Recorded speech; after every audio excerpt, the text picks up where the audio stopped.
Assalamualaikum warahmatullahi wabarakatuh. Bertemu lagi dengan MAS Mutolaah ala Santri. Asiknya sambil ngopi.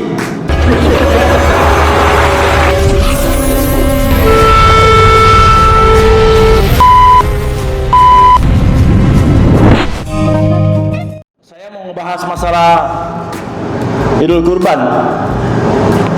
Materinya pasti asik dan ini yang penting, seonggok daging di pojok masjid ini akan saya angkat.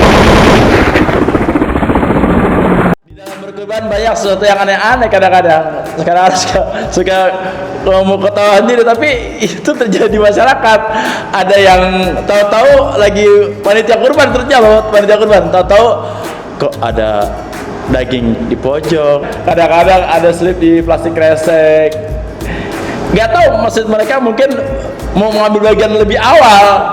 Ini akan saya angkat, tapi saya ngajak teman-teman nggak bisa sendiri karena saya sendiri kan belum mampu memaparkan segala macam-macam permasalahan yang ada di setiap panitia kurban yang setiap tahun selalu ada aja masa-masa penting.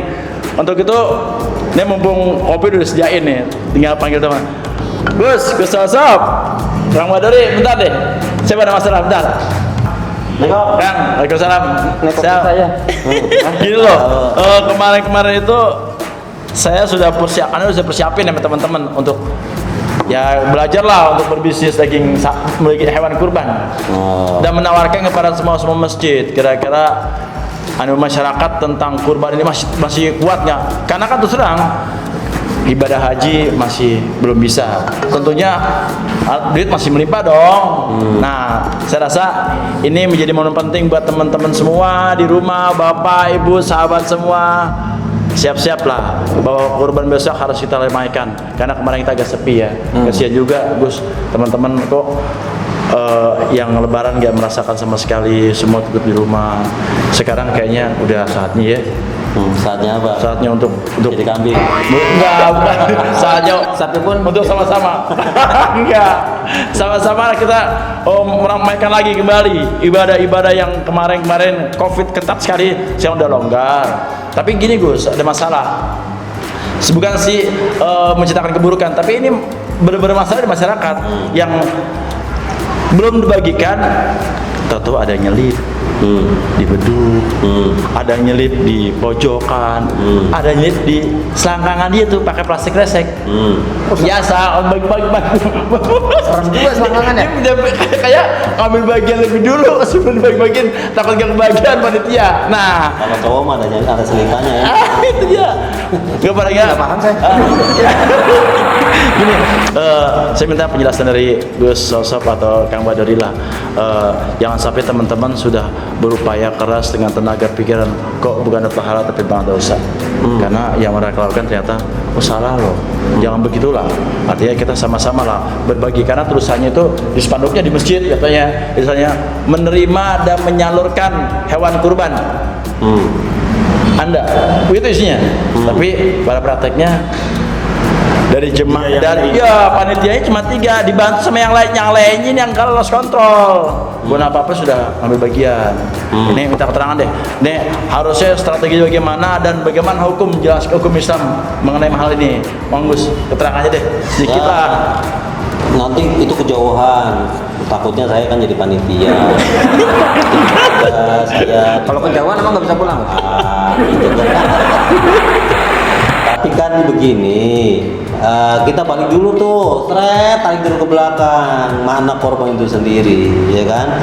Kita tarik korban itu, kalimatnya kan korban yang kurban dana, ya kan? Artinya deket, esensi korban itu kan deket, supaya kita dekat sama Allah Subhanahu Wa Taala. Ibadahnya namanya kurban, jenis ibadahnya namanya, prakteknya namanya udhiyah, nyembelih. Ya, nyembelih.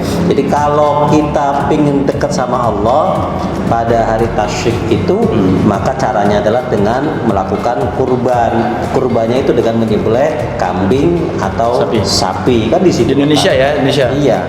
Nah, secara riwayat kita belum pernah mengetahui ketika Ibrahim itu menyembelih Ismail kemudian diganti dengan gibah, setelah disembelih kira-kira dagingnya taruh di mana? Nggak ada Dibuang, nggak terang deh. ditaruh dan sebagainya kan? Kita tidak perlu keterangan itu. Artinya esensinya dulu dia kita tarik bahwa orang Muslim yang hari itu punya kekuatan untuk kurbanlah.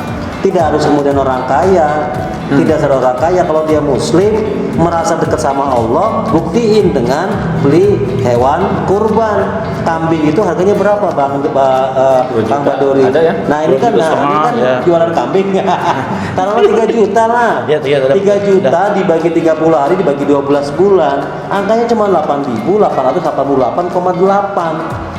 Masa ya kita nggak sanggup melakukan itu? Kembali ke niat ya. Nah, iya, masa nggak bisa, gitu kan?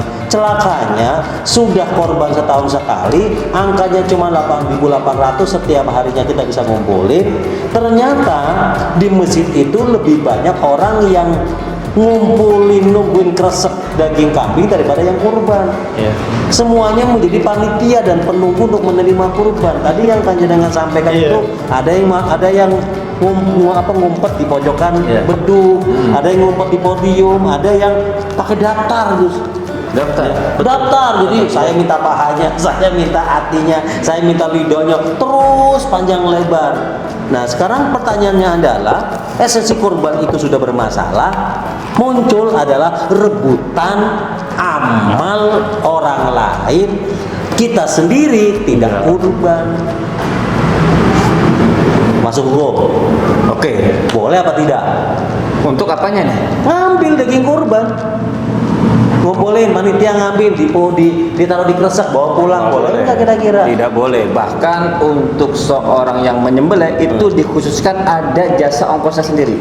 Supaya apa? Terpisah antara udhiyah ini dikurbankan dan juga ini ongkos. Karena kalau sampai ini kurban ini sebagai dicampur ongkos, maka itu gagal atau gugur untuk menjadi kurban.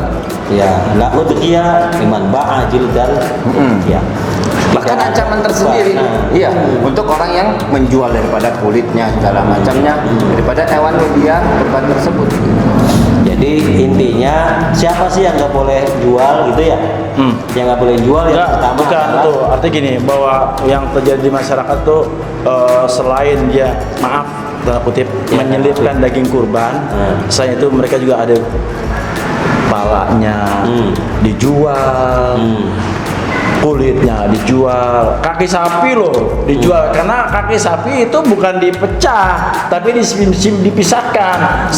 Pala sapi, kaki sapi, kulit sapi atau kulit kambing dipisahkan, nanti ada pengepul, panitia menjual.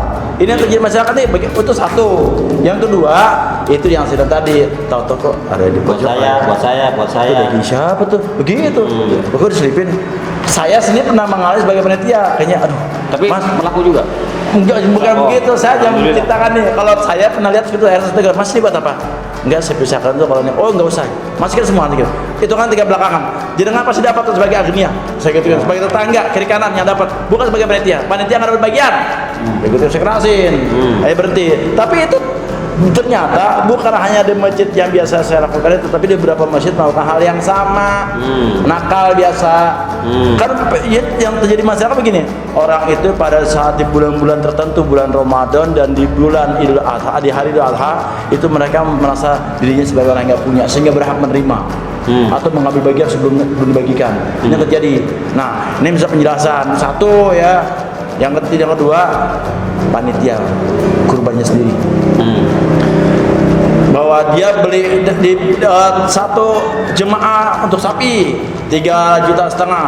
Kalau 7 orang berarti 20,5. Si panitia belinya 23. 1,5 juta, Ustaz.